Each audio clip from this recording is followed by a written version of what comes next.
parfois, il suffit d'une odeur, celle du bitume mouillé après l'orage, pour se retrouver propulsé dans cette décennie où tout semblait plus fort, plus coloré, plus important. La France des années 80, c'était un mélange de lacs capillaires, de flippers bruyants, de pubs sur téléphone et de musique d'été signée Miko. Ce ne sont pas des dates, ce sont des souvenirs. Un tiroir qu'on ouvre pour retrouver un morceau de soi. Cette chaîne est dédiée à la nostalgie. N'oublie pas de découvrir aussi les autres vidéos sur ta jeunesse ou celle de tes parents. Tu rentrais de l'école et fonçais chez Vidéo Futur. L'odeur du plastique, la fraîcheur de la clim, les boîtiers alignés comme des trésors. Une jaquette avec Belmondo, une comédie de Louis de Funès, un thriller interdit aux moins de 12 ans. Tu en prenais 3, toujours. Tu les serrais fort contre toi, comme si elles allaient s'évanouir en chemin, dans ton sac, du popcorn Monoprix et une bouteille d'Oasis. Le soir, les rideaux tirés, la télé qui grésille, il fallait rembobiner. Quelqu'un dormait déjà, quelqu'un riait trop fort, et au moment où le générique apparaissait à l'écran, on retenait tous notre souffle, même si on avait déjà vu ce film 10 fois. Si tu possédais un Discman, surtout un Sony, surtout argenté, tu étais automatiquement au-dessus du lot. C'était comme passer du noir et blanc à la couleur. Fini les grésillements de la cassette. Mylène Farmer sonnait plus proche, Goldman plus profond. Mais attention à ne pas marcher trop vite. Un faux pas, et la musique sautait. Il fallait 4 piles pour 2 heures d'autonomie. On s'en fichait, parce qu'on avait enfin un son clair, parce qu'on n'avait plus à rembobiner, parce que, casque sur les oreilles, même le chemin de l'école devenait un clip. Ce n'était pas juste une pub, c'était un rituel. Une femme dans un salon, les mains dans une bassine. Et soudain surprise, c'était du liquide vaisselle, Palmolive. Une phrase prononcée doucement, comme une caresse. Les mamans la répétaient entre elles. Les enfants la parodiaient en jouant. À l'époque, la publicité racontait des histoires. Elle faisait partie de la maison, du langage, de l'ambiance du soir. Palmolive, c'était plus qu'une marque. C'était un symbole, celui d'un monde doux, lent, chaleureux. Il était là, dans un coin, entre la machine à café et le distributeur de bonbons. Petit écran, bouton rouge et ce rond jaune qui avalait des points. Pac-Man n'était pas un jeu, c'était un rite. Tu mettais ta pièce. 3 vies. Une seule chance de devenir le roi du bistrot. Avec la super pastille, tout basculait. Tu devenais chasseur. Blinky, Pinky, Inky, on ne comprenait pas leurs noms, mais on les retenait tous. Celui qui atteignait le 5e niveau devenait une légende. Aujourd'hui encore, une partie suffit pour faire un bond dans le temps. Le samedi matin, la télé s'allumait toute seule. Véronique et Davina, en juste au corps fluo, souriaient en criant « Allez, on y va !» Et c'était parti. On sautait, on soufflait, on essayait de suivre. Même s'il pleuvait dehors, leur énergie remplissait la pièce. Les guêtres néons, les bandeaux roses, les t-shirts noués au ventre, on copiait tout. Même papa faisait les mouvements, en cachette. C'était à la mode, c'était joyeux, c'était nous. Et même si aujourd'hui on en rit, on sait qu'on a grandi en dansant avec elle. À l'écran, les noms défilent lentement, portés par une musique qu'on reconnaîtrait entre mille. Dans la pièce, plus un bruit, plus une fourchette qui bouge, tout le monde est là, rassemblé autour du poste comme autour d'un feu de camp invisible. Quand TF1 diffusait Hôpital Central ou Château-Vallon, la maison tout entière se synchronisait, même les plus jeunes savaient que ce moment-là était sacré. On ne comprenait pas encore toutes les intrigues, mais on sentait à la moindre étreinte, à la moindre larme, que c'était important. Ces séries-là ne racontait pas que des histoires de cœur ou de bistouri, elle nous offrait une sorte de respiration partagée, une parenthèse à la fois tendre et dramatique qui guérissait un peu les tensions de la semaine. Aujourd'hui, elles paraîtraient lentes ou datées, mais à l'époque, elles étaient notre fenêtre sur un monde plus doux et un peu plus juste.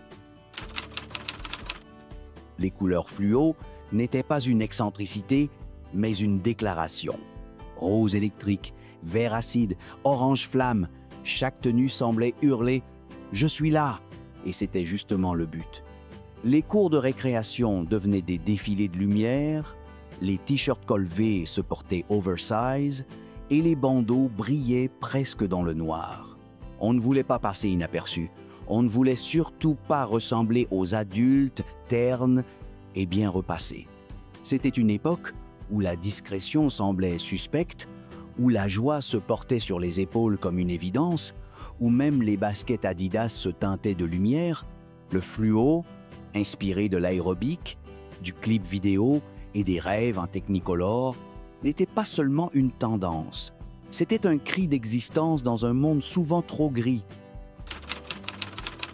Ils étaient larges en haut, serrés aux chevilles, avec parfois des pinces ou des coutures étranges qu'aucun styliste n'oserait aujourd'hui revendiquer, mais les jeans carottes étaient partout et ceux qui n'en portaient pas semblaient presque démodés avant l'heure. On les portait avec fierté, associés à une ceinture large, parfois tressée, parfois brillante, qui semblait plus décorative que pratique. La chemise rentrée à l'intérieur, les baskets bien blanches et cette posture typique des années 80, un peu nonchalante, mais pleine de confiance en soi. Ses pantalons dessinaient des silhouettes audacieuses, presque caricaturales, mais ils incarnaient aussi une certaine liberté de mouvement, une volonté de s'affirmer autrement. On les voyait dans les catalogues de la Redoute, dans les clips à la télé, dans les allées des collèges et des bals de quartier. Aujourd'hui, ils prêtent à sourire, mais à l'époque, ils nous plaçaient au centre de la scène. Tu sors du bassin encore mouillé, les cheveux dégoulinants, les pieds nus sur le carrelage chaud, et là, juste à l'entrée du camping ou du square, le kiosque Miko t'attend. Une pièce de 5 francs dans la main et une décision déchirante à prendre, Dolomiti, Mystère ou Esquimau. La musique de la publicité passe dans ta tête, like ice in the sunshine. Et c'est comme si le soleil brillait plus fort juste pour toi. Tu choisis, tu croques, et le sucre froid t'éclate en bouche pendant que tes copains rient en t'aspergeant avec leurs serviettes. Cette glace-là n'était pas qu'un plaisir, elle symbolisait la légèreté, l'insouciance, les vacances qu'on espérait infinies. Aujourd'hui encore, ce goût de vanille framboise évoque 1000 souvenirs parce qu'un été sans Miko, ce n'était pas un vrai été. Il était gris, compact, avec son écran minuscule et ses bips électroniques qui énervaient les adultes, mais nous, on savait que c'était un monde entier qui se cachait là, dedans. Tetris ne racontait pas d'histoire, ne proposait aucun décor, aucune musique qui bouleverse juste des blocs, des formes, un rythme. Et pourtant, tu pouvais y passer des heures. Dans le bus, sous la couette, aux toilettes, et même dans ta tête la nuit, tu voyais encore les lignes s'aligner et les pièces tourner. Le moment parfait, quand la longue barre tombait enfin et faisait disparaître 4 lignes d'un coup, jackpot. Ce jeu sans mots t'apprenait la patience, la logique, la persévérance. Il te disait qu'il suffisait parfois de très peu pour être absorbé, concentré et heureux. Si ces souvenirs te réchauffent le cœur, abonne-toi, d'autres t'attendent, juste là, dans le tiroir de la mémoire. Alignés en rang, les mains sur les genoux, on regardait droit devant, mi-fier, mi-gêné. Mais ce n'était pas le cadrage qui comptait, c'étaient les coiffures. Les filles arboraient de longues mèches fixées au millimètre, des franges bien nettes. Les garçons avaient les cheveux plaqués au gel, comme s'ils allaient passer à la télé. Dans les couloirs, ça sentait Viveldop, et le matin, la salle de bain était prise d'assaut dès 7 heures. On voulait être beau sur la photo, pas pour les parents, mais pour les copains, pour soi, pour exister un peu plus. Ces clichés, aujourd'hui jaunis, sont souvent l'objet de moqueries tendres. Mais à l'époque, ils étaient notre seule trace figée d'un moment unique, d'un âge qu'on ne comprenait pas encore. Il trônait près de la porte, haut, massif, presque intimidant avec ses lumières tamisées et ses touches chromées. On glissait une pièce, on tapait 2 chiffres, et la musique s'élevait, lente, pleine, comme une promesse. Joe Dassin, Franz Gall ou Michel Sardou, ce n'était pas une simple chanson, c'était une déclaration pour tout le bistrot. Les conversations s'arrêtaient parfois, les regards se levaient, un client tapait le rythme sur le comptoir. Choisir un titre, c'était affirmer son goût, oser dire tout haut ce qu'on n'aurait pas su formuler autrement, et quand les premières notes résonnaient, on savait qu'on avait bien choisi parce que le silence qui suivait parlait plus fort que les mots. Le samedi, c'était le jour du coiffeur. Maman partait le matin et revenait transformée, les cheveux gonflés comme une vague, le regard sûr, le port de tête digne d'une actrice. Dans la salle de bain, l'odeur des produits restait jusqu'au soir. Des bigoudis traînaient sur la coiffeuse et le bruit du spray semblait ne jamais s'éteindre. Les femmes de l'époque avaient cette élégance volontiers dramatique, entre volume et fixateur, et même les plus discrètes portaient leur permanente comme un drapeau. Chez nous, c'était un événement. La coiffure nouvelle faisait l'objet de compliments, de sourires, et parfois d'un petit « ça te va bien, tu fais plus jeune ». Aujourd'hui, on sourit en revoyant ces boucles rigides. Mais à l'époque, elles symbolisaient la féminité assumée, le soin, le courage d'être belle. Son flacon doré brillait dans la lumière de la salle de bain. Une pression et l'air se remplissaient de cette odeur sucrée qu'on reconnaîtrait encore aujourd'hui, les yeux fermés. Elnett promettait la tenue parfaite et il tenait parole. Cheveux crêpés, boucles figées, mèches en éventail, rien ne bougeait. C'était le complice des fêtes de fin d'année, des galas de danse, des photos du dimanche. Et la phrase « parce que je le vaux bien » n'était pas juste un slogan, c'était une affirmation, une permission, une caresse pour l'estime de soi. À chaque coup de brosse, la laque crépitait et nous, les enfants, on trouvait ça magique. Elle parfumait les matins pressés, les moments d'exception, les rêves de stars sur fond de miroir embué. Elles étaient là, dans chaque veste, chaque pull, chaque chemisier, grande, carrée, presque théâtrale. Elles donnaient aux femmes une prestance qu'on ne voyait pas ailleurs, une sorte d'autorité silencieuse qui transformait même les gestes les plus simples. C'était plus qu'un détail de mode, c'était une posture, une manière de dire « je suis là et je prends ma place ». On en voyait dans les séries télé, sur les chanteuses, au bureau, dans la rue, même maman en portait. Et d'un coup, elle avait l'air plus grande, plus forte. Aujourd'hui, on sourit devant les photos d'époque, mais à l'époque, c'était une évidence, une silhouette, une signature.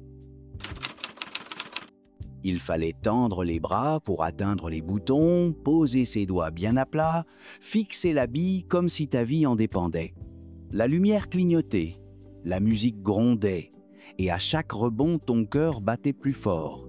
Les machines s'appelaient Kiss, Terminator ou Star Wars. On mettait une pièce, parfois 2, pour repousser la fin. Quand la bille tombait trop vite, on lançait un tilt, un peu honteux, un peu furieux, mais prêt à recommencer. Ce n'était pas qu'un jeu, c'était une danse, une bataille, un moment suspendu entre toi et la machine. Avant qu'Internet nous explique tout, il y avait ces petits modules austères sur Antenne 2. Pas d'humour, pas d'effets spéciaux, juste une voix grave, des images sobres, des messages clairs. On apprenait ce qu'était la priorité à droite, pourquoi il fallait mettre son clignotant, comment freiner sur sol mouillé. Papa commentait, maman opinait, et nous, on retenait sans le dire. C'était pédagogique sans être ennuyeux, et aujourd'hui encore, certaines de ces images restent gravées, parce qu'elles venaient nous parler avec respect, avec calme, avec vérité. On écrivait avec un vrai stylo, un Waterman ou un Maped, et l'encre mettait du temps à sécher. Il fallait poser délicatement le buvard, ce papier rose légèrement rêche, qui absorbait sans abîmer. Il restait dans la trousse, entre la règle et le compas, toujours un peu froissé, un peu taché, mais indispensable. Sans lui, on risquait la tache bleue, l'humiliation discrète, la page raturée. Il était modeste, mais héroïque, et ceux qui en prêtaient un étaient toujours les plus gentils. Des plateaux en plastique beige, des assiettes épaisses avec un liseré marron, des verres opaques. On passait devant la dame de service. On prenait son pain, son plat, son yaourt. Parfois, on échangeait un dessert contre un autre. Parfois, on riait trop fort. Parfois, on mangeait en silence. Ce n'était pas de la grande cuisine, mais c'était notre quotidien, notre moment à nous, celui où on existait sans notes, sans pression. La vaisselle ne cassait jamais. Elle était là, solide, bruyante, rassurante. Aujourd'hui, elle fait sourire dans les brocantes, mais à l'époque, elle faisait partie de notre histoire. Le samedi soir, on sortait du bain, on mettait le pyjama, on sentait encore le savon, la télé s'allumait et Michel Drucker apparaissait, souriant, posé, prêt à accueillir le show. On regardait en famille, sans zapper, on fredonnait les chansons, on découvrait des artistes, on riait ou on rêvait. C'était une fête simple, un rendez-vous tendre, une parenthèse élégante dans la semaine. Même ceux qui disaient « j'aime pas ça » restaient devant, parce qu'on savait au fond que ces moments-là ne reviendraient pas. Il suffit d'un parfum, d'un générique, d'une couleur fluo pour que tout revienne. Ces objets, ces bruits, ces mots d'enfance ne sont pas derrière nous, ils vivent en nous, tapis dans les coins de la mémoire. Revenir, ce n'est pas fuir. C'est se souvenir de ce qui nous a construits, de ce qui nous rend encore vivants. Et si tu as ressenti quelque chose en lisant tout ça, alors partage-le. Qui sait ce qu'un souvenir peut réveiller chez quelqu'un d'autre?